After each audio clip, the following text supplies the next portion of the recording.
the stage is set. This is the 5th event of 2004 for the Featherlight Modified Series. Tonight, from the Stafford Motor Speedway, it is the Haynes Materials 150. Tony Hirschman sits on the inside of the front row by luck of the draw. Alongside of him, the man that runs in second in the point standings, Teddy Christopher in the Mystique Motorsports Jimmy Galante-owned race car. As usual in a Featherlight Modified Series race, before the event, drivers were talking about tires and the tires that were mandated for this race by NASCAR. Tony Hirschman said he was not happy or comfortable with the right rear tire. We'll see how it plays out early in the race. He can't make a mistake because look who's next to him, Mr. Christopher. The green flag is about to fly off turn number 4. The battle of two black cars at the point as Ted Christopher works the outside lane to his advantage. Leader number 1 becomes car number 13. And right there with him is Tony Hirschman in the 48 car. Chuck Hosfeld being hunted down by Tommy Corvino. Real story there, Matt. Corvino surprised a lot of folks with a good qualifying effort. As we go to yellow, we've got one on the wall to the top side of the racetrack, and that is the number 35 car for Mike Moeller. So Mike Moeller started in the last row, and he gets a piece of the fence. Another car that appears to have been involved in that situation is the 77 for John Beluit. So there's the Moeller car, right front wheel literally peeled back in that race car as the neon orange and black number 35 looks to head back down that pit road. So with 2 circuits in, the first caution comes out. Ready to go back to green, the Mystique Motorsports, number 13, second in the points, alongside a driver that was ranked among the very best in open-wheel modified racing, Tony Hirschman. Back up through the gears, Christopher. It's a nice jump that time, Matt, at the point. Here comes Chuck Hosfeld, the yellow number 4, the Bob Garbarino race car. And if he is able to take over second, there is no love between him and Christopher. No, but right now that car is twitching on him, and he was unable to catch up to Hirschman. You know, Ben, we have seen Christopher lead every lap of a 150-lap race at Stafford before, but that probably won't happen tonight because these drivers are going to have to pit for tires about midway through the event. Tommy Corvino with the Falmouth Ready Mix, number 12. Eddie Partridge's race car goes to the outside of Hosfeld. And guess who's come to life? 1 year ago, Jerry Marquis took the lead on the final circuit and won this event. The guy who was leading on lap 149 was Todd Zegedy, who is now running among the top 5 cars. Well, Jerry Marquis had a bit of a roll as the yellow comes out again for the second time. So the second caution comes out 8 laps in. Car number 58, the Riverhead Builders machine, for Kevin Goodale, is the car that'll bring out the second caution.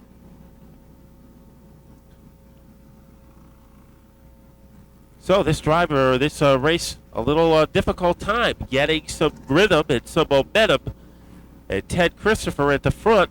It's interesting that Tommy Corvino is running so well, currently in the number 3 position. That blue car, driven by Jerry Marquis, Tommy Corvino was one of the many drivers who has spent some time in that car, along with Tony Hirschman. A lot of guys have driven that car, but Jerry Marquis probably driven it as well as anybody, as he's won 3 out of the last 5 tour races held here at Stafford. He sure has. We should also point out that in the starting lineup, car number 79, of course, is your point leader for Eddie Flemke. Eddie, during time trials, cut a tire on his initial approach to taking the green, and time trial back in the 20th position. That is not a place where Flemke is used to starting in. He is a very good time trialer, and that is the Hills Brothers Racing number 79, your current point leader. Second generation driver. There was a time here in the Northeast when his father was referred to as the Eastern Bandit and was the guy to beat. And there was a time during the early stages of Eddie Flemke's career, because he was following in his father's tire tracks, and when you follow a legend, it seemed whatever Eddie Flemke could do, it was never good enough. But the last 2 or 3 years, I think he's been probably the most consistent guy on the series, race in and race out. No question about that. And, of course, he is the fabricator by trade. His partner, Reggie Ruggiero, back in the competition here tonight. And when they announced the starting lineup to the fans here in attendance, Matt, Reggie Ruggiero, who started back in the 14th starting spot, of all the drivers in the field, got the biggest round of applause. That shows you how popular Reggie was and still is. Well, he won a lot of races here at Stafford Motor Speedway. Second on the Featherlight Modified Series win list behind Mike Stefanik. But the sad note of all of that, he was never able to take down a championship, something that he was so in search of on the Featherlight Modified Series. What did he have, about 5 second-place finishes? But never was able to get the big one. Mike Stefanik beat him out a couple times. The Jerry Marquis once beat him out on the final race of the season. Just was never able to win the big jackpot, but he's won a lot of little ones. Well, it looks like we're about ready to go back to green. A pair of black cars at the point. Teddy Christopher and Tony Hirschman. Their styles would be considered the opposite. Christopher is aggressive from the time the green flag drops till the checker comes out. Tony Hirschman paces himself, only makes the moves when they count. Let's see who's going to make the move here. Well, it looks like Christopher gets the jump again, as he usually does in the early stages of the race. Todd Zegedy in car number 50 in good position, romping along in third place. Todd Zegedy, it's a big night for him. His sponsors, Haynes Materials, are all in attendance here, some 400 people. And they're looking for Zegedy to visit victory lane again here at Stafford. I think Todd Zegedy's driving style, Ben, is a lot more like Tony Hirschman's than Ted Christopher, as even though he's one of the younger drivers, he knows how to pace himself and he knows how to preserve those tires. Also, the pressure is off for Todd Zegedy somewhat. He has won the title. He is running for wins and victories, realizing that he is not going to be able to make all of the events this season. So he's just giving it his best run. Speaking of good runs, the red number 41 is the Reggie Ruggiero, from 14th position. He has now moved into the 6th spot. Boy, how many times have Jerry Marquis and Reggie Ruggiero battled on a racetrack? Whether it's been the quarter mile bull ring at Riverside Park Speedway or the big Magic Mile in New Hampshire, those guys are no strangers to each other. Now Ruggiero is right there, and Jerry Marquis is all over the back bumper of the TS Haulers machine. Now Marquis ducking to the inside. You know, interestingly enough, in the field of cars in this Featherlight Modified Series event, there are 31 cars. Of the 31, there are only 2 cars that are homemade, actually built in the owner's garage. The rest of the cars would almost be like models. They're store-bought of either the Chassis Dynamics brand, the Troyer chassis brand. There are very few independently owned and operated cars. And I'm dying to find out the answer to this one. The answer is Jerry Marquis, number 3, and Nevin George's number 0. Built and owned by Ralph Solom, and of course the 3 car by the Bowler family.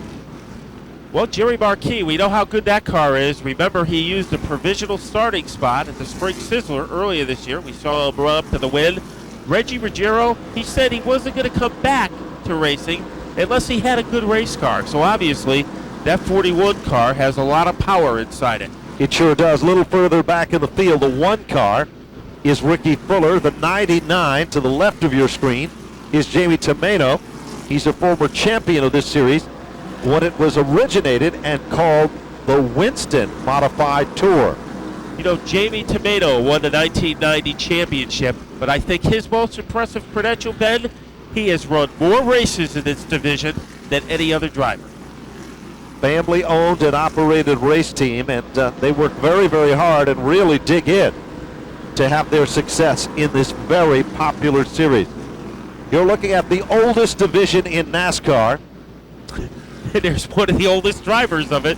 Jamie Tomato has never missed a race, and this division has been going since 1985. Pulling out of line is Nevin George with Ralph Solom's number 0. Zach Sylvester stuck in the inside lane. Sylvester is a graduate. His only open wheel career victory comes right here at Stafford in an SK Modified. As we go to yellow again. John Blewett involved. Or that's a 23 of Greg Scheiber. I apologize. Nope, the 77 was also the second yellow car involved in the altercation. Tough day for the driver of car number 77.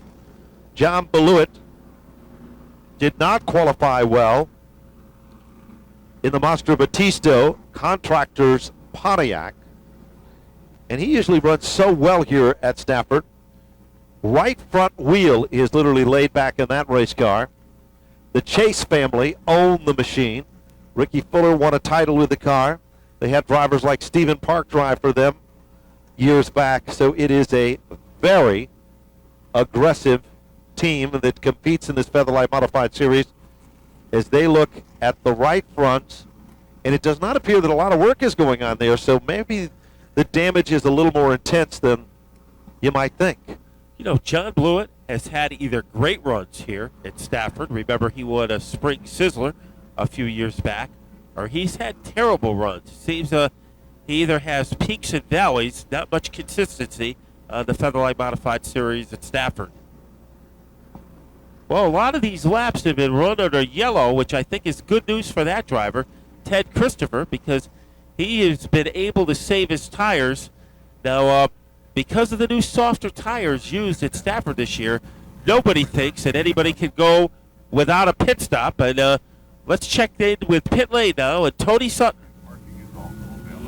Frank Rocco, driver of the number 91, in a place he doesn't want to be. He's behind the wall. The crew is frantically trying to find out what's wrong with the engine. They're inspecting the lower end. Rocco has taken off his helmet. Not a good sign. The window net is down, and Frank Rocco is climbing out of the car. The number 91, done for the evening, apparently.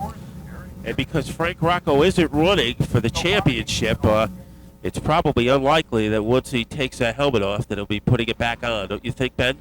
It sure is. And, of course, the gentleman that was looking at that engine is a man whose business is referred to as Billy the Kid. That's the gentleman that Frank Rocco is talking to at this time. Billy the Kid builds some of the strongest horsepower in both the Featherlight Modified Series and the SK Modified Division. Billy takes off the valve cover, an indication that possibly they might have broken a valve spring or something in the top end of the engine, perhaps a rocker arm, which is kind of common when you bring the RPMs up on these race cars, around 77,000 RPMs. So let's check out Andy Crane on pit road. Talking to the top 3 drivers in their pit areas, Ted Christopher and Tony Hirschman are in the same boat, saying they just want to run some laps. They want to get out and get some laps underneath their race cars. But interesting note from the 50 of Todd Zegedy. He says the outside is coming in, and he might be trying that as the race goes on. So, something to look forward to with the Haynes Materials car number 50. Guys, back up to you. Well, as Andy points out, with the outside coming in, back to green flag competition, 28 laps into the record books. Ted Christopher is your leader. Tony Hirschman running in second. The 50 of Todd Zegedy is your third place car, with Tommy the Crit Curvino running in the 4th spot. Among the top 5 is Jerry Marquis. Because these yellows, Ben, we really haven't seen what these cars are capable of yet. Although we know what Christopher's capable of, if he just waves goodbye to Hirschman. Christopher gets a nice bite coming off the turn. Trouble now. Hirschman got backed up. And down through the infield goes Tommy Crevino in the TS Haulers machine. And Doug Colby was involved in that one as well. It appears that Colby's going to get away. That's a heartbreaker for Tommy Crevino, Matt. Yeah, it looked like Hirschman got crossed up and started a backpedal. And that meant that Crevino was in a very vulnerable position. Car number 15 also on pit road, the Sylvester construction car. And Nevin George, car number 0, Ralph Solom's race car. The Bruce George excavating machine also was involved in the mix-up and the altercation. Doug Colby's car, you can see damage done to the right front suspension as the sparks will fly, but under caution. So the luck of racing, anyone who was in the outside row on that restart was at a distinct disadvantage. And there's one of the drivers right there, Doug Colby.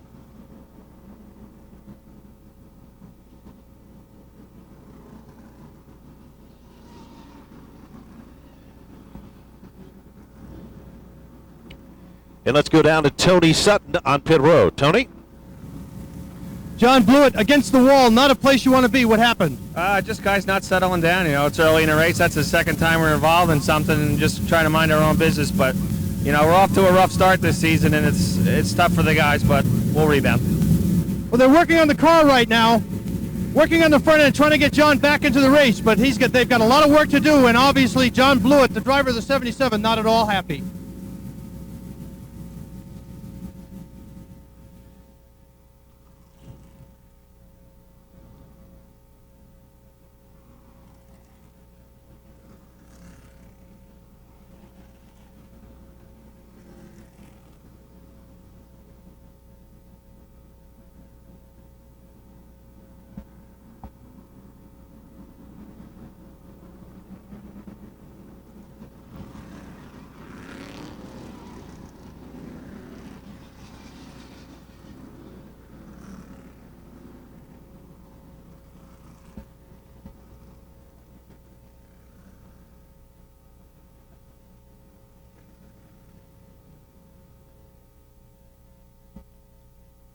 Looking to head to pit road once it opens up.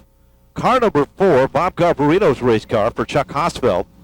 The right front wheel contact was made there, Matt, and it is literally folded back. So this is going to cost Chuck Hosfeld a great deal of time. Ricky Fuller is coming in, and there's Nevin George, flat right rear tire. That's the 0 car with sparks coming from it. Doug Colby is back down on pit road. The Zach Sylvester car setting there. Now, do you think any of these drivers might be short pitting? When you see Ricky Fuller in the pits, as Hosfeld is just going to take that car behind the wall. So apparently that might be it for the 4 car. They have had a season that has started with a lot of highs and a lot of lows. They have been so close at the New London Waterford Speed Bowl. That race team and that race car in the early laps of that event looked like a shoo-in for the victory, and then it all went away. The same thing was true here at the Spring Sizzler when Chuck Hosfeld dominated the early portion of that race. And Nevin George will make it back out with car number 0. It was just a flat right rear tire on that machine. Ralph Solom's race car. Nevin George was involved in a motorcycle accident during the off-season, and at one point wasn't even sure if he was going to be able to compete, doing damage to both of his knees.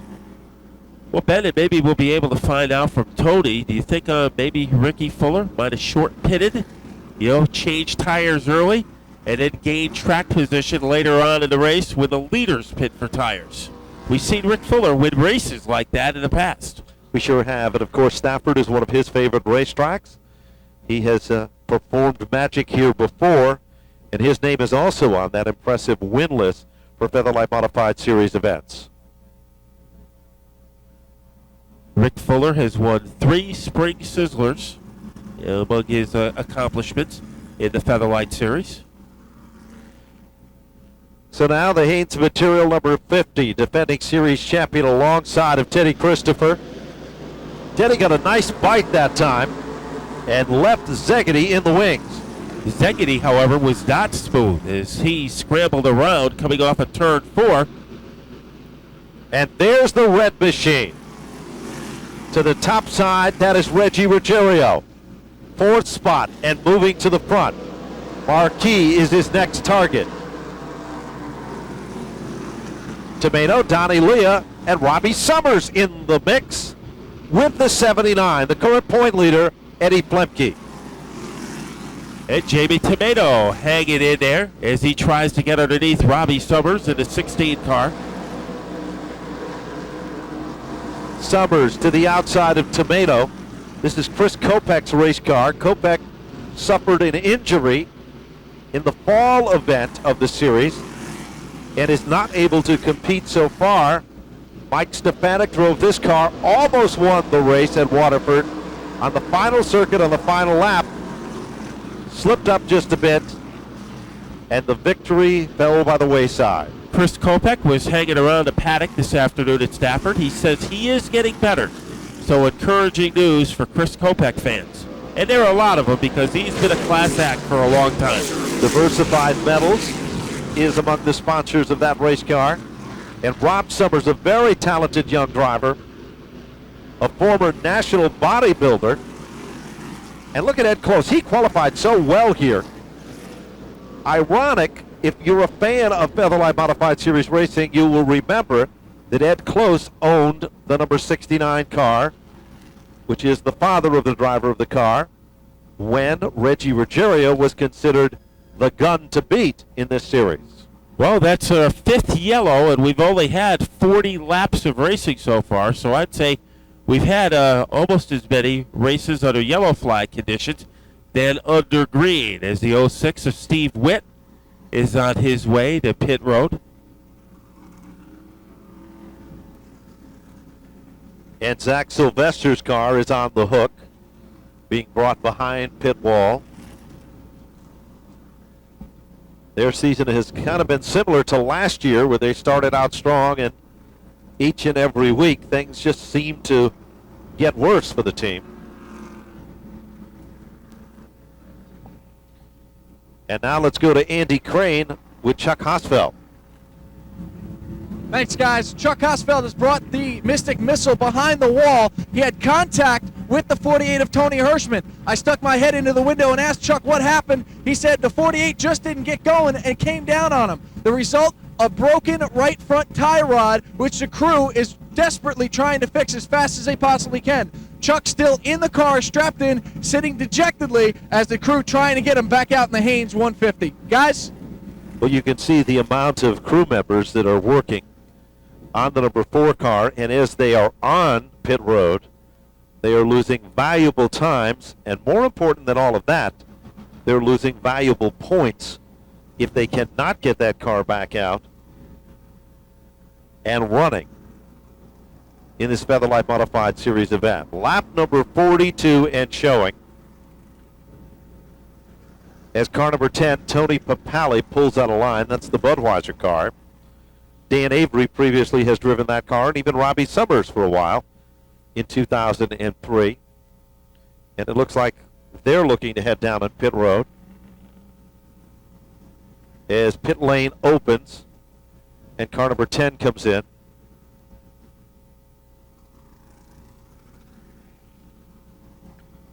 Other cars coming down on pit road include Nevin George in the 0, the yellow, red, and black car is Rene Dupuy's machine.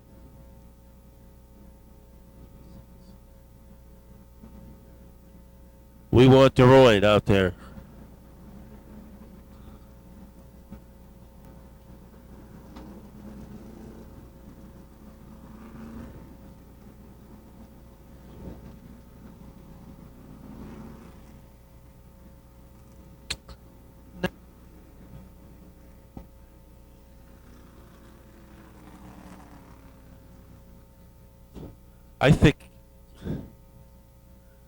I think if this race keeps on going the way it is, Christopher is going to not have to pit.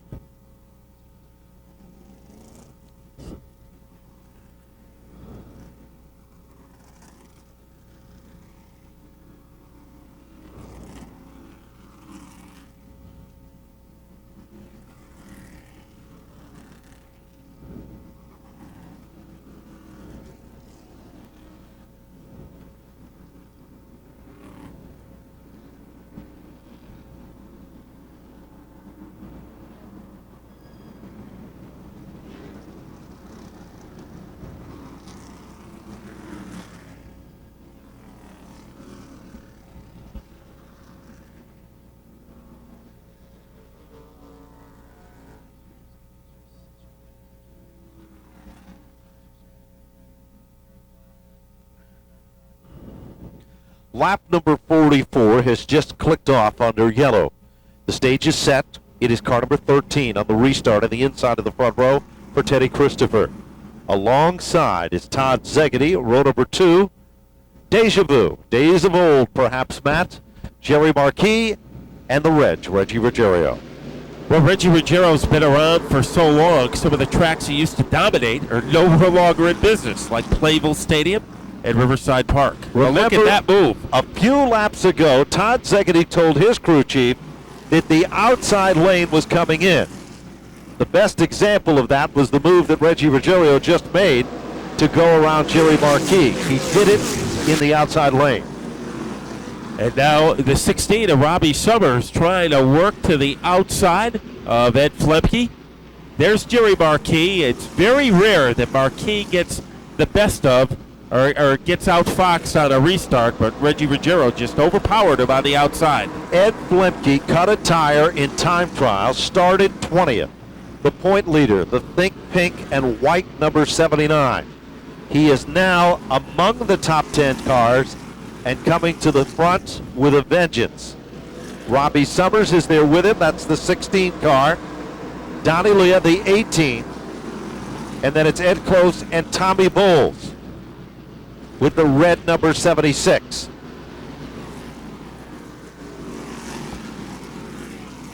Tommy Bowles usually has his best laps at the end of the race. He usually spends the first portion of it staying clean and out of trouble, and then he picks up ground about from lap 80 on. So he's off to a pretty good early start. And there is Robbie has Summers. Some powers, huh? Sure does. Summers goes to the inside. Tries to make a move to the bottom. Donnie Leah, a year ago he had a top 5 finish in this event, is right there. Throw a blanket over these top 10 cars. The 4 cars run in a pack like a swarm of bees. What a difference a month makes for Robbie Summers. He tried to qualify that car at the Spring Sizzler, but right before he went out in qualifying, something went wrong on the car. He never made it out to take his 2 laps. So a month later, he is dancing among the leaders. And Summers is as smooth as glass coming to the front of this field. Good run being turned in by him. There's Flemke and Donnie Leah. Leah's car, top side of your screen. That's the Huntington Honda car. The white number 18. Little different style of body on that race car. Had a lot of people talking about that car when it first came out in the paddock area. But Donnie Leah has got that car dialed in tonight. When you go around Flemke on the outside, you've accomplished something, Matt. Yeah, Donnie Leah has not had a good season to this point, starting the night 14th in the standings. But he has had a good race here. And Ted Christopher, that script has stayed the same for 54 laps. Christopher in front. The only thing that's changed is the man who was chasing him. Hirschman chased him early, and now it is Todd Zegedy. And Zegedy's smart enough to conserve the tires and let Christopher do most of the work. Sure is, and of course Reggie Ruggiero is watching all this in front of him. For Christopher, he's concerned about the points and winning a title. Barry Cannell is the true crew chief of this race car. For Todd Zegedy, he's already won that title, and the pressure is somewhat off. But Zegedy likes to win races. His crew chief, Phil Moran, has been around this sport for a long time and is real good at knowing the setup to get around here at Stafford. But for Reggie Ruggiero, there's no pressure other than the blue car that follows him, and that's Jerry Marquis. He's not running for points. He's not trying to prove anything. We all know he's a great race car driver. Yeah, Reggie Ruggiero just running a handful of races this year, the ones at the Connecticut tracks. So he's not running for a championship. There's a man who is, Eddie Flemke, in car number 79. He is having a difficult time holding off Tommy Close in the car to the right of your screen, car number 69. Tommy Close, in 4 of the first 5 events this season, has shown he has a lot of potential, a lot of things going for him. Robbie Summers now starting to back up on the outside. as Bowles and Donnie Leah moved by Summers in Chris Kopech's race car, the red number 16. Flamingo Racing, that team is often referred to.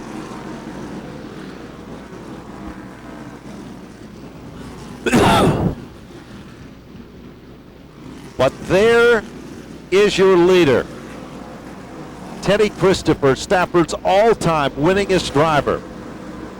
Mystique Motorsports.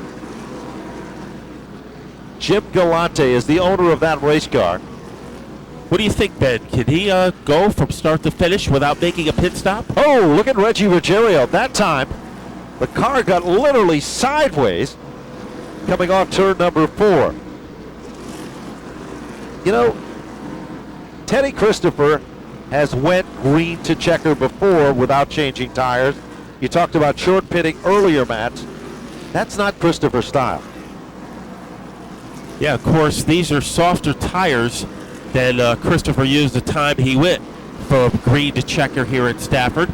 And Todd Zegedy is making him work and maybe use up a little more of that rubber than he would like. What about Reggie Ruggiero? Talking about turning back the clock.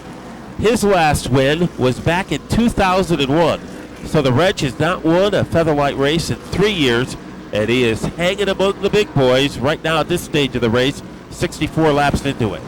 He sure is. Interestingly enough, Todd Zegedy used to go to the races and watch Reggie Ruggiero and Jerry Marquis.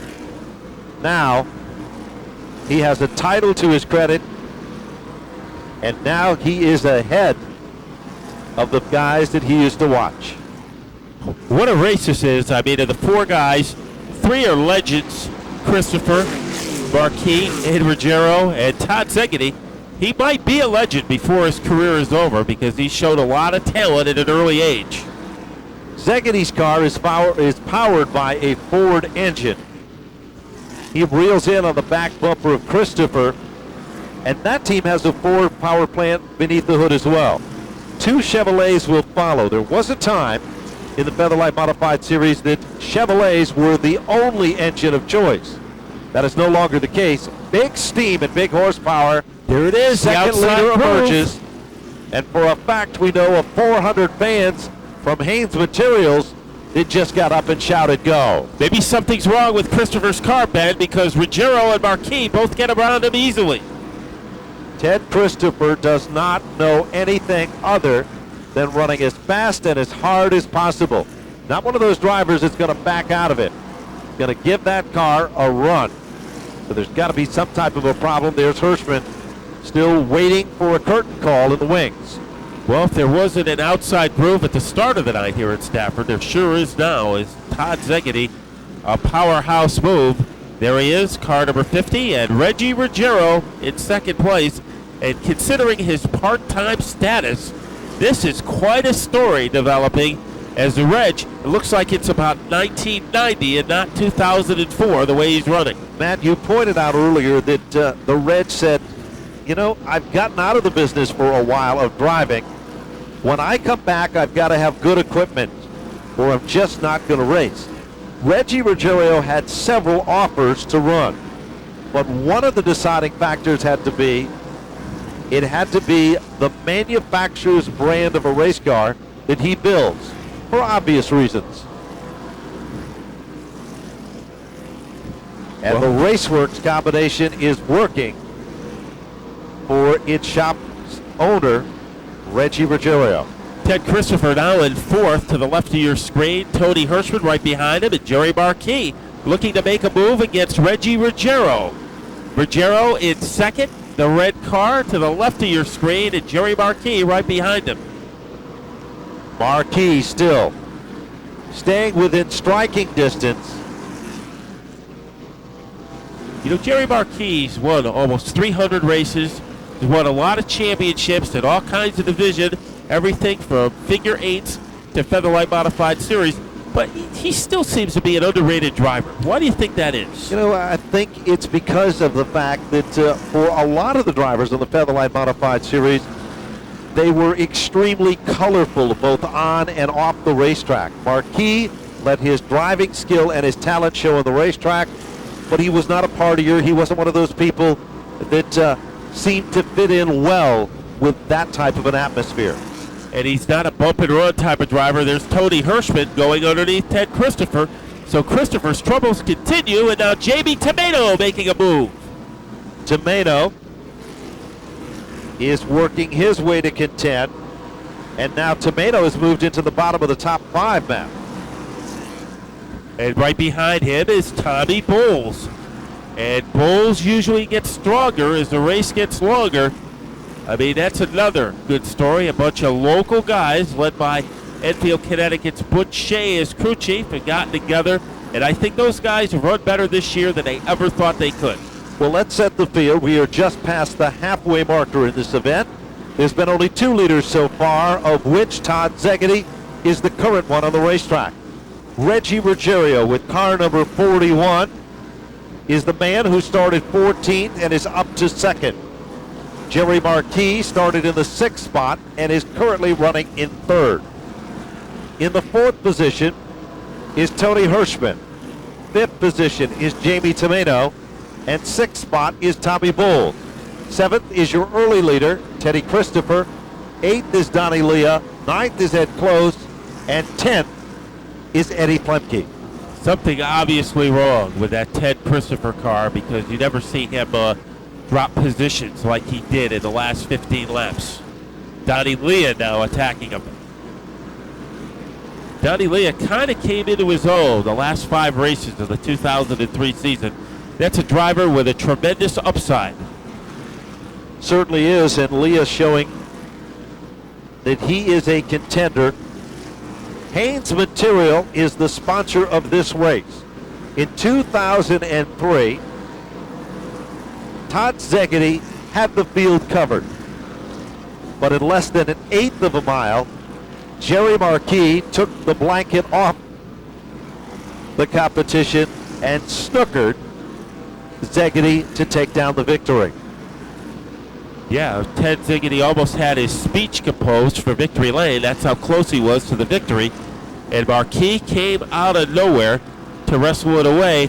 Must be quite a feeling for Todd Zegedy to look at his rearview mirror and see one of his idols behind him.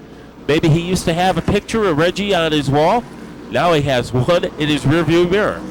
Sure does. And Reggie Ruggiero on that last circuit, the car is starting to get loose right in the center of the turn. Watch it in traffic there. Comes up from Mike Moeller's number 35 car. And wherever the reg goes, so goes Marquis. Kind of patriotic, Matt. The lead car is white, the second car is red, and the third car is blue. And this is Memorial Weekend. Only you would have noticed that, Ben. Here is Marquis going outside of Reggie Ruggiero. Maybe the tire's starting to go away on the reg car. We're at lap 85, and I think the next yellow flag, Ben, we're going to have quite a parade going into pit road for tire changes. Let's check in with Tony. Visited with the crew chiefs of the top 3 cars. Todd Zegedy's number 50. He reports in that the car is doing exactly what they wanted to do. The 41 car, Reg Ruggiero, a little bit loose, but they feel the car will tighten up as the race progresses. And the 3 car, Jerry Marquis, he's just waiting for an opportunity to strike. This is exactly where Jerry Marquis was running in last year's event. Just there, no real challenge until the final circuit. Now Marquis goes to the outside of Kenny Berry. Kenny Berry is the son of Art Berry, famed fabricator and veteran car owner. They had a great run at Nazareth in the last event of the series. And remember, Ben, I said when Ricky Fuller went for tires on lap 32, he might have short pitted. Well, he is still deep in the pack, so whatever they did on that pit stop, it really wasn't enough to revive the number 1 car. And there is a man, number 50, who's going to be very difficult to catch. Certainly is, but Jerry Marquis is not letting Zegedy get far out of his sight. Traffic up ahead as the next car that will be going down a lap will be the 31 of Tony Ferrante. That's the car that's running 5th place in the point standing. Jerry Marquis is probably one of the best at going through lap traffic as there is. And it's kind of unusual because he made his reputation on the bull rings where there wasn't that much lap traffic. Remember about early in his career, they said he couldn't win on a big track, but he proved everybody wrong there. Take a look at the Haynes Materials number 50. Look at the left front wheel, the center of the left front wheel. That glowing orange is nothing more than heat. Uh-oh, the car is stranded in the turn, and we could have a yellow, and things might get interesting on pit road. Car number 5, Charlie Pastriak, the Dolly's Auto Center machine, goes spinning to bring out a caution. 93 laps in this 150-lap event. And now this is a race within the race. What do you think? I don't think Todd Zegedy will go in. I think he has a good enough car. I don't think he needs to change tires. What do you think, Ben? I don't think he'll go in. I think Jerry Marquis will stay out. But for some reason, I think the Reg will pit. Well, you know, he's many times in his career, he's made pit stops late in the race, put on fresh tires, and just rumbled his way through the field. Tony Sutton mentioned earlier that the combination and the compound for the tires in this Featherlight Modified Series event, there was a new compound and a new structure being tested, and it's working. The competitors really seem to like it. Hoosier Tire Company out of Indiana, the Hoosier State, is the official manufacturer of tires for the Featherlight Modified Series.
Let's see what's going to happen as pit lane is suddenly open. And will the leader come in or stay out? Todd Zegedy is coming in on pit road. With him comes Jerry Marquis, Reggie Ruggiero, Tony Hirschman, Jamie DeMano, Tommy Bowles, Teddy Christopher, who was praying for this pit stop, Ed Close, Eddie Flemke, Crovino, Malave, Summers, Papali, and Houlihan. Let's go down on pit road to Andy Crane. Zegedy slides in now. The crew putting fuel in it. They're going to change 3 tires, both right side tires, and then the right rear tire, or the left rear. They want to put a little bit more stagger into the car because Todd's a little bit loose out there. Other than that, he is very happy with the race car. Guys? Reggie Ruggiero is going to be the first one out, Ben. He might have snookered them with a strategic move. Don't count out the crafty veteran. Reggie Ruggiero makes it out the quickest. Well, I was not watching his pit stop, Ben. Maybe we'll find out from Tony or Andy how many tires he took on. You're allotted 3 in this race, and I wonder if Reggie put on all 3 because that was a lightning quick pit stop for a part-time team. It sure was, and of course, we are now 97 laps in. For 67 circuits, Ted Christopher led this event. Then on lap number 68, Todd Zegedy took the lead, and guess who emerges as the brand new leader? Lap number 97, Reggie Ruggiero with the red number 41. Oh, a blast from the past. Hasn't won a race on the Featherlight Series since 2001. The Atlantic Sprinkler Chevrolet is your brand new leader. Running in second, even though they pitted, is Todd Zegedy. Now let's go down to pit road with a quick report on Jerry Marquis. Jerry Marquis, the driver of number 3 car, into the pits. Problem with the left rear tire. One of the crew members injured slightly, coming over the wall, trying to get the tire off as we go back to green. Back up through the gears. But it is a start that is being called back, as the NASCAR officials did not like the way things looked.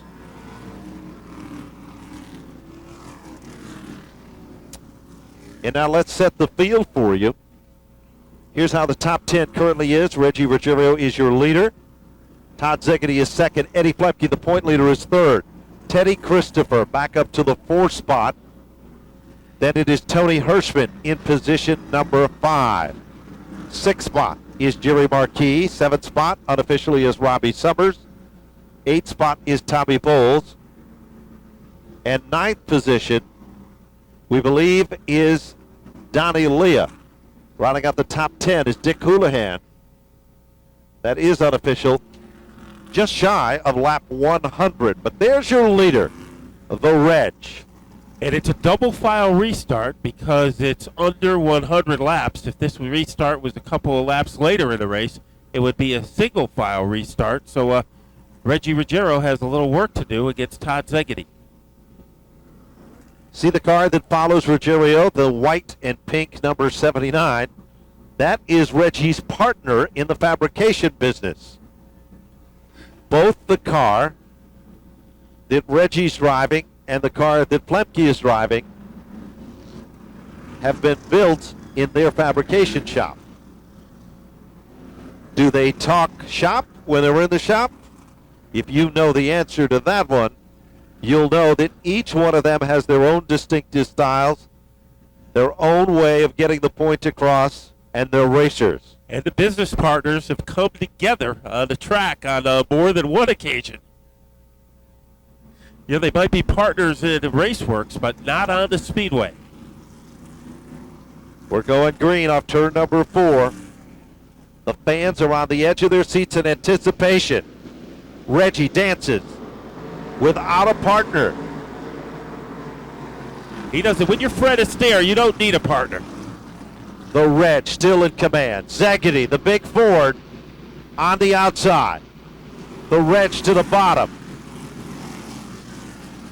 Slingshot back to the lead.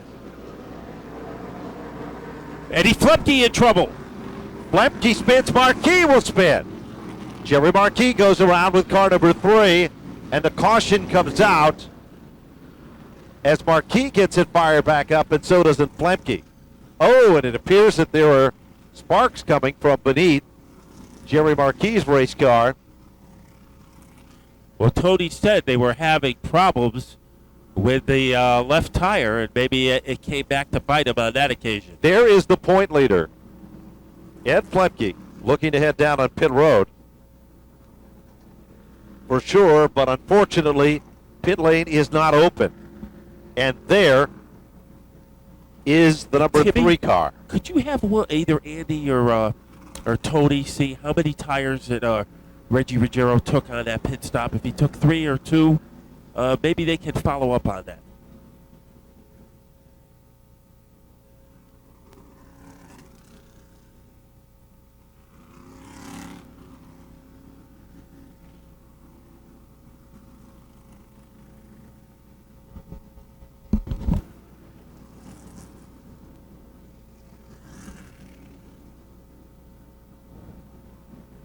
So far, this race was winning the mud pit road. Yeah. A lot of long cautions for just spins, though.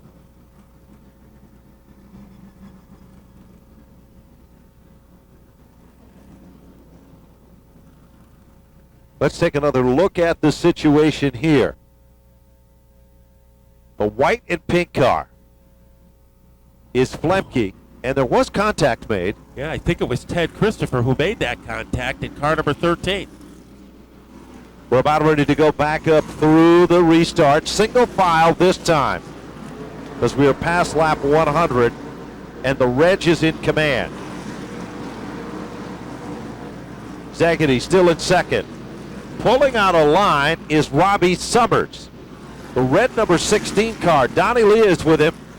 And what a great run for Ed Close. Son Tommy Close with the number 69 car.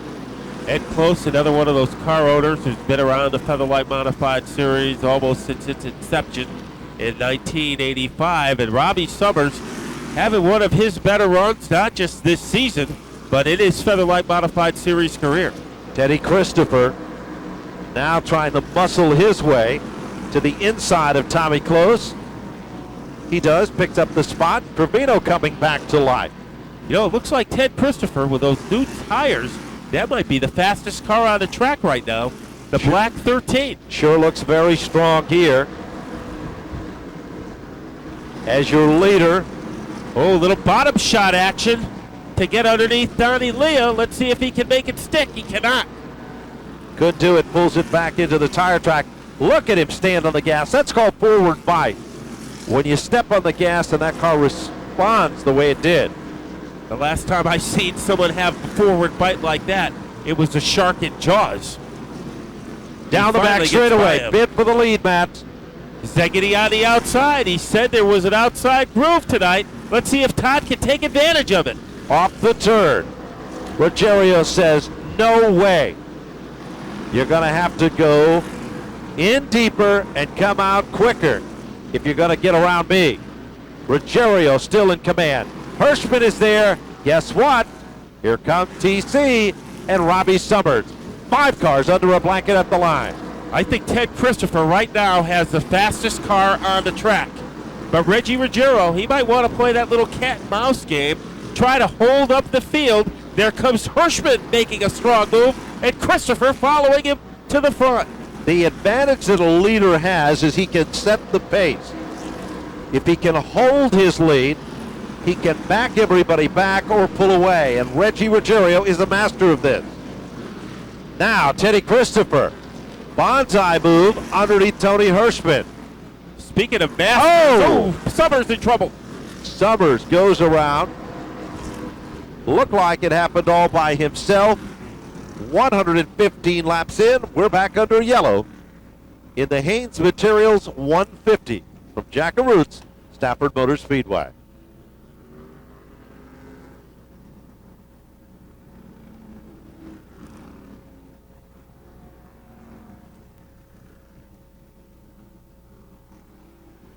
I think he spun all by himself, man. 16.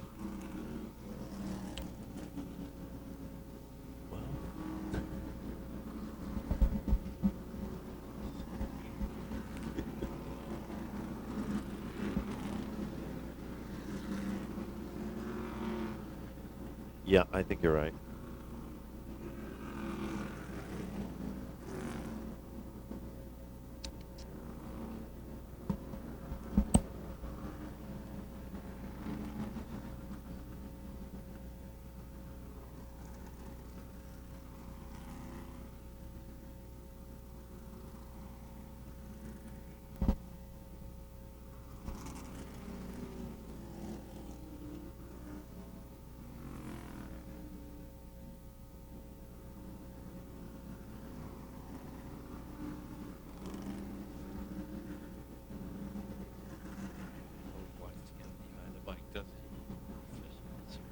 And you know what? They should have let him do that. Just like But you know what? That's what's wrong with Gary. Gary has shown no consideration for his fellow colleagues. just like you were right, having Tony over the show. That's what. The guy deserves that. Just like Raleigh deserves to be on. Yeah, just like he deserves to call the end of his last race.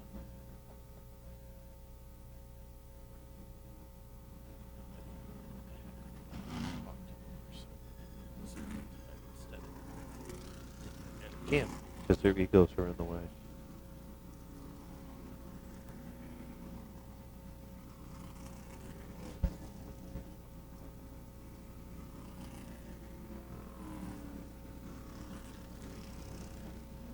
Now, Matt, let's take another look at the situation and what went down. There's the orange number 16. Now, it appears that Hirschman was directly in front of him, and Robbie Summers just went in too hard, Matt. I didn't see anybody touch him on the replay, neither Cravino in the 12 or Hirschman in the 48. We'll look at it from a different angle. There's Christopher going to the bottom. Summers almost got pinched in the outside wall. Goes into the turn, stands on the brakes, and the car goes around. Let's go down to Andy Crane. As we talked about earlier in the event, Todd Szegedy likes the high side of the Speedway. He said the car is even getting better up there. So that's something to watch with the Haynes construction car, as he's going to look to the high side on Reggie. Now let's go up pit road with Tony Sutton with our race leader. We're here with Reggie Ruggiero's crew chief. They changed 3 tires in that last pit stop, made a slight adjustment to the wedge, and Reg says over the radio the car is exactly the way he wants it. Here comes the Tornado, the black number 13. Teddy Christopher nicknamed this race car that, and it is whirlwinding to the front, Matt. Well, that's the danger of going to the outside for Todd Szegedy. He just gave Ted Christopher too much room. There is less than 30 laps. It's like a regular Friday night show for this group up front. Reggie Ruggiero's got a mirror full of black, and that's Ted Christopher. Christopher goes to the outside. Can't do it. Pulls it back into line. Thinks twice of it. Szegedy gave him a shot to the bumper. Perhaps a taste of his own medicine. But this is great action at the front. 2 guys for bordering towns, and there's Christopher exploding underneath Reggie Ruggiero. Leader number 3 becomes car number 13. With him comes Todd Szegedy. And Tony Hirschman, Mr. Consistency, now like the cream, it is starting to rise to the top. Wow, was that a power move by Ted Christopher? They must have had a magic wand during that pit stop, because Christopher came out. He came in, he was in 8th place. He came out, he was the fastest car. And there will be 25 circuits remaining when they come back to the line. Let's set the field for you. Ted Christopher is your leader. Todd Szegedy is 2nd. Hirschman is 3rd. Ruggiero is 4th. Donnie Leah is in 5th. Then it looks like Tommy Cravino, Tommy Close, and the number 76 of Tommy Bowles, with Jeff Malave to round out the top 10. Well, now Reggie Ruggiero, who had the lead only moments ago, is trying to hold off Donnie Leah. And there is Ted Christopher. You know, right after he made that pass against Ruggiero, I think he forgot about Todd Szegedy a little bit, and Szegedy almost made the move. That might be the best chance that Szegedy will have tonight to take the lead away from Ted Christopher. Donnie Leah is in the exact same spot he was, and he closed out this event with a top 5 finish a year ago. But he's about to go to the outside of the Reg, and Tommy Cravino, after an early altercation, is also coming back to the front. Well, I don't think there's anything more exciting in the Featherlight Modified Series, though, Ben, than watching Ted Christopher come through the back after getting fresh tires. Some of those moves that he made were just no other driver can make those kinds of moves. That is so true. Barry Cannell might have picked the strategy of this event. And there's Donnie Leah. Steps on the gas. Give Leah position number 4 with the 18. The Huntington Honda number 18 is your 4th place car. Matt, the Reg is faltering with that 3-tire change. Well, right now, Tommy Cravino at car number 12 approaching. So we'll see if Reggie Ruggiero can hold him off. Well, Reggie brought back a lot of memories for a while when he had the lead, but he just couldn't hang out there for very long. But for Teddy Christopher,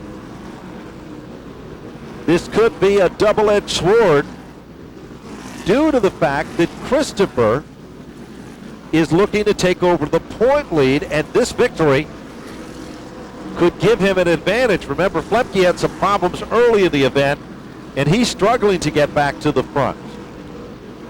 There is Christopher approaching the lap car of Mike Moeller, car number 35. And while he battles with a lap car, that enables Szegedy to make this a close contest again, as Szegedy is crowding Christopher at the front. And Tony Hirschman is still waiting there in the wings with the Camco number 48 car. Well, if Ted Christopher can hang on, it will be his 15th series win, and he will tie some pretty good names for 15 wins. Jerry Marquis, Jimmy Spencer, and Eddie Flemke. Now remember, initially Christopher had the lead, and then all of a sudden the car seemed to go away on him, and he immediately started to falter. But there's only 15 laps left. I don't think you're going to see him falter now. Do you, Matt? No, the only thing that can stop him is lap traffic, and right now he's got plenty of breathing room in front of him. So I don't think lap traffic will be a factor probably for the rest of the race. What do you think Szegedy can do? It's hard to get Christopher on the bottom, and the last time he went up high, he was very vulnerable there and had no chance at Christopher. So Todd Szegedy is in a very precarious situation. Right now he's really got to be concerned with Tony Hirschman, who is closing quickly on him in car number 48. And look at that Donnie Leah. He's closed up the gap as well with that number 18 car. Don't count out Tony Hirschman. Tony Hirschman is better at tire management, I think, than anybody in the series. Absolutely correct. And he's shown that here tonight. Szegedy still within striking distance, but not as close as he was. Hirschman right there. Donnie Leah, I wonder what was happening to him. He looked so good at the end of last year. He started tonight in 14th in the points, but right now this is the Donnie Leah we expected to see after he did so well last year. At the start of this season, they changed crew chiefs right at the beginning of the season, and it's taken a while for things to gel for him. But it is gelling, and it's working here this evening. Teddy Christopher is not the kind of driver who will save his car in case he needs it at the end. He's usually all out all the time. 10 laps remain in this event, and Christopher's car got loose that time coming off the turn. Could the tires be going away? Trouble now. The Goodale machine, see that smoke? That's coming from car number 58, Matt. And the yellow flag, I don't know if that would be a plus or a minus for Christopher, as he got very close to the wall that time as he had to avoid the Goodale car. Christopher came up so strong through the field, he used up a lot of those tires. I don't know how much he has left, but as we found out in the spring sizzler. Look at that car come off the turn. Yeah, he's burning up that right rear, Matt. As we found out in the sizzler, however, catching a driver is easy. Passing him is difficult. Less than 7 circuits. Szegedy's got it all closed up. Hirschman is right there. It's a cat and mouse game, and Hirschman looks to pounce on the opposition in third. One false move could change all of this. Here comes Hirschman trying to get a run for it. Can't do it. 2 Ford-powered race cars running first and second, and a Chevrolet in third. And now a lap car of the 23 Shivers might come into play here, and Christopher gets around very easily. So Shivers went to the bottom, gave the leaders plenty of room to work with. The final 5 circuits are left. They'll tell the story. Look at Christopher. He's manhandling that race car. 3 of the best sharing the same airspace. As you said, one false move, it will cost him the race. Hirschman looked like he was going to take a shot underneath Szegedy and thought better of it. Christopher still holding on. Watch the car coming off the turn. It just does a little zigzag motion there. But ironically, Todd Szegedy's car almost makes the same type of a move. Pretty soon, Todd Szegedy is going to make another move, and it's going to be to the bottom to try to get underneath Christopher. He is running out of time. Popsicle sticks are up. In less than 1 mile, it's going to be history. Bonsai move to the bottom. Contact. Christopher in trouble. Zegedy in trouble. Christopher goes around, and Hirschman emerges as your brand new leader. Zegedy holds on to finish second. Yellow is out with 2 laps to go. And there is a very frustrated Teddy Christopher. How quickly an amazing run can turn into a disappointing run. Well, we knew Zegedy was capable of one more shot on the bottom. He got the lead, and then he and Christopher made contact, and Tony Hirschman, we've seen him do this before. The opening was there, and Hirschman did not hesitate, and he has the lead with 2 laps to go. Now, this race will not end under caution, so even if we have one more lap under yellow and we get to the 150 lap mark, we will have a 2-lap green-white checker situation to determine our winner.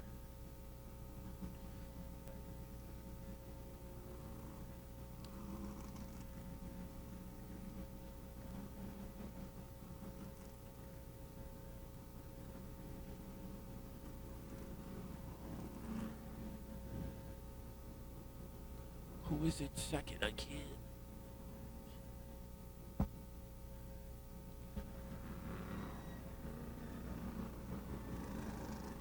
Zegedy is in second. So, yeah, he made a good recovery.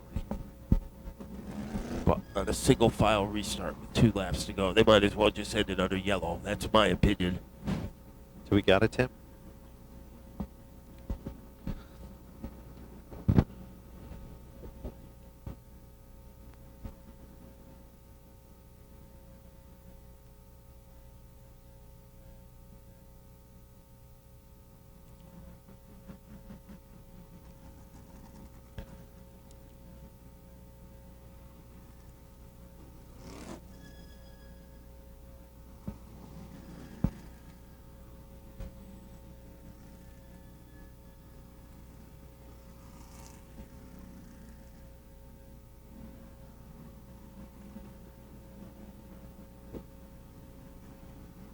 Now let's take a look at this controversial situation. There's Teddy Christopher, your leader. Zegedy reeling him in. They come off the turn. Zegedy makes a bonsai move to the bottom. They touch. They touch again. And for Ted Christopher, he ends up spinning like a top. Matt? And Todd Zegedy made a pretty good recovery to get back into second place. Let's watch the power move by Zegedy, and then we'll see, did he drift up the track and get into Christopher's lane? Christopher tried to keep it a nice tight line to the bottom, but the two definitely did touch. And Ted Christopher not only lost his lead, but he lost some valuable points in his quest for the 2004 Featherlight Modified Series title. But although Todd Zegedy lost the lead, he was able to recover quickly and move into second behind Hirschman. So Zegedy still has a chance, 2-lap shootout to determine our winner of the Haynes Materials 150, and Zegedy is still in contention. Throughout this event, we have referred to Tony Hirschman as an individual waiting in the wings for a curtain call. That call came, and he jumped right into the spotlight, center stage. Tony Hirschman thought he had the fastest car in the Spring Sizzler, but couldn't get past Jerry Marquis, settled for second. He thought he had the fastest race in the opener at Thompson Speedway, finished 5th, wasn't able to prove it. So Tony Hirschman has been the most consistent driver on the series all year. Started the night 3rd in points behind Christopher and Flepke. So Hirschman, he has a chance to really make a climb with Christopher dropping back after that altercation. And Eddie Flepke hasn't been a factor tonight. Tony Hirschman could really move up in the point standings. He started the night 97 behind Eddie Flepke. Donnie Leah started 18th. A year ago, he finished 5th in this event And right now, he is currently your third place car. Reggie Ruggiero hasn't been out of the top 5 since the very beginning laps of this race. You have to give the Reg credit. He is right there in the 4th spot. And 5th is a good run for Tommy the Kid Cravino. Equally impressive is the car that sets in 6th, and that is Tommy Close with car number 69. 7th unofficially is Jamie DeMano. 8th is Eddie Flemke. 9th unofficially, we believe, is Jerry Marquis. And 10th looks like Jeff Malave. Tommy Cravino started the night 20th in the point standings without a top 10 finish this year as a restart. And what a jump by Hirschman. Szegedy did not get fired up. Trouble down the front straightaway. Flemke slams the wall. And Szegedy never got going, and Hirschman did. And that is a result of what happened at the front. So Robbie Summers and Eddie Flemke felt the shockwave back through the field, made contact. Flemke pulled off one of the Timex timely moves of the event. He spun, was headed in the opposite direction, kept the car going backwards down the front straightaway, right next to the wall without making heavy contact to the wall. Well, it looks like Donnie Lea will move up into second. Once again, we still have 2 more laps to go when this situation is taken care of. Donnie Lea and Reggie Ruggiero right behind Tony Hirschman. And what happened to Todd Szegedy? The story on that one is just amazing. He's been so strong on all of the restarts. And Szegedy is just waiting, perhaps for pit road to open. Does not want to pit at this point. There's no question about it. But something definitely not right in the Haynes Materials number 50. You know, Hirschman pulled away so easily, it almost didn't look like it was a restart because he was all by his lonesome. I mean, he could have been more by himself if it was a time trial. And let's go to Andy to see what happened to Todd Szegedy. Tell you what, heartbreak down here in the Haynes Construction and Materials pit area. A broken axle on car number 50 for Todd Szegedy. He's going to bring it in here momentarily, but again, broken axle on car number 50.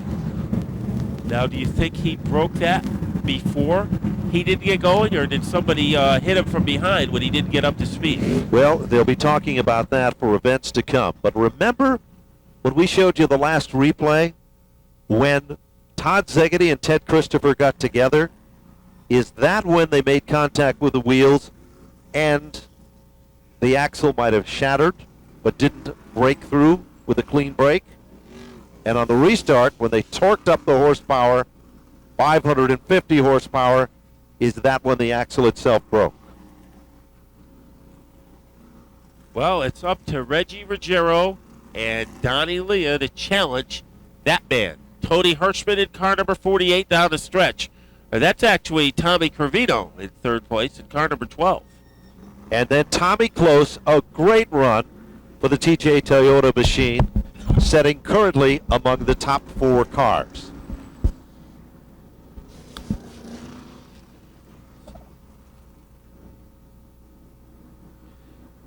And you can see the Todd Szegedy car drop to the rear of the field. He's just trying to ride this thing out and get whatever he can that's left out of car number 50.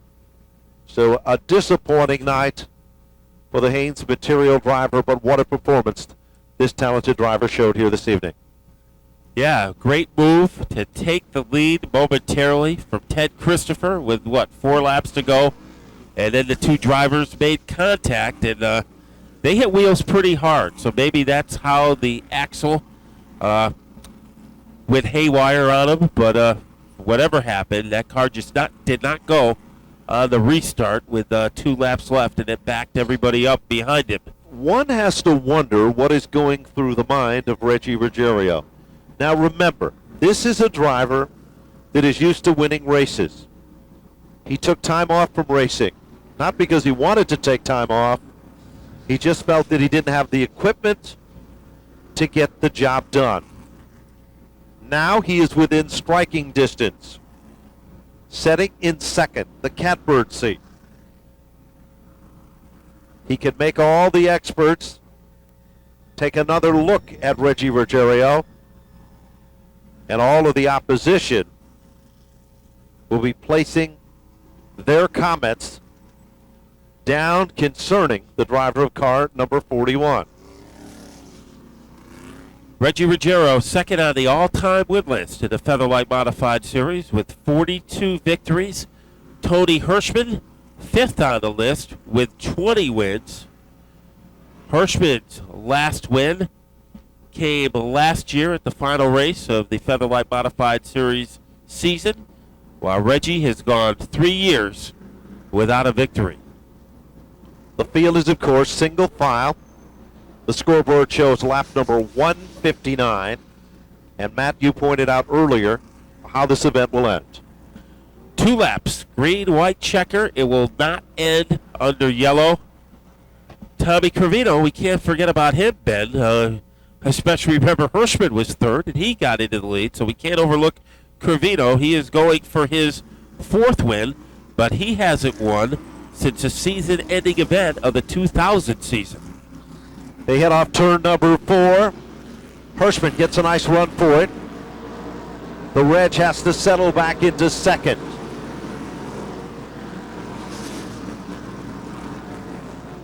You know, But Reggie, Hirschman, like we do, you know he's going to make one charge at that lead. off turn number 4. Back down to the stripe, and there is the white flag. But there is no surrendering in the battle for the lead. The Reg all over Hirschman. Off turn 2. Here he comes, trying to take it down low. Cravino holding off Tommy close. Off turn number 4. Back to the stripe they come. It is Hirschman over Ruggiero. Cravino close to round out the top 4. And Jamie D'Amato in for position number 5.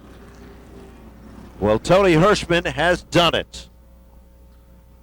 In this event, Teddy Christopher led 67 laps. Szegedy led to lap number 95. When all of a sudden emerging at the front was the Reg. On 123, it was Ted Christopher back in command.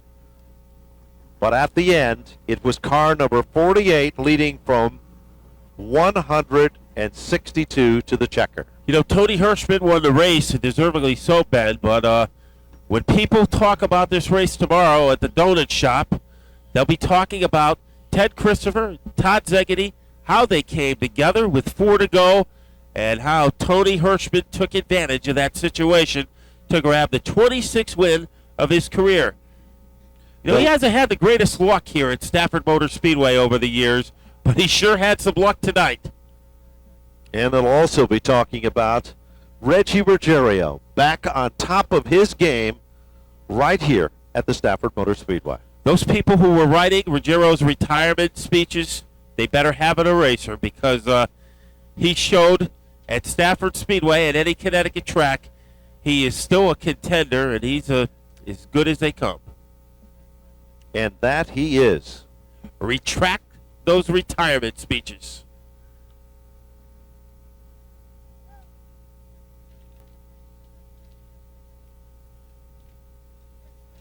Did we get a late model? I didn't.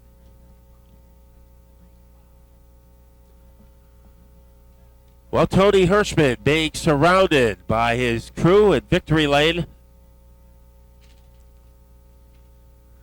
That old cliche, right place, right time, and there's Hirschman climbing out of the car, and waiting there for him is Andy Crane. Nice run, Tony. Nice run. 10-4.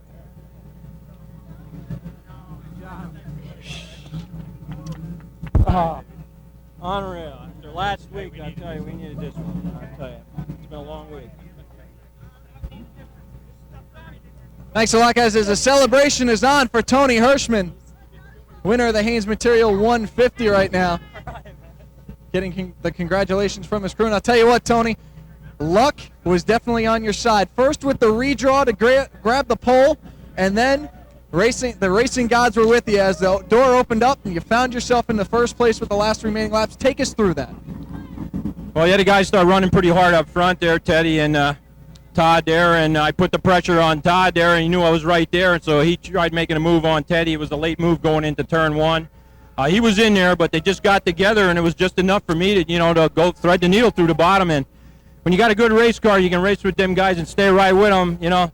Sometimes that happens. We lost quite a few like that over the years, and running second last week in Nazareth, having to pull off with a flat tire, it really killed me all week. And this is just what I needed to help me. I was bumming all week just because of that. We had a shot last week of maybe winning, and but here we are at Stafford, my second ever win at Stafford, other than the 300 a couple years back. Especially before this crew here, Tom and Bob Keeley own this car, Camco Supply, Sunoco Reese Fuels, Hoosier Race Tire, everybody that backs us. I just got to thank them all, the whole crew here. They do an awesome job, and this means a lot to me. To my whole family and the whole crew here, it's great.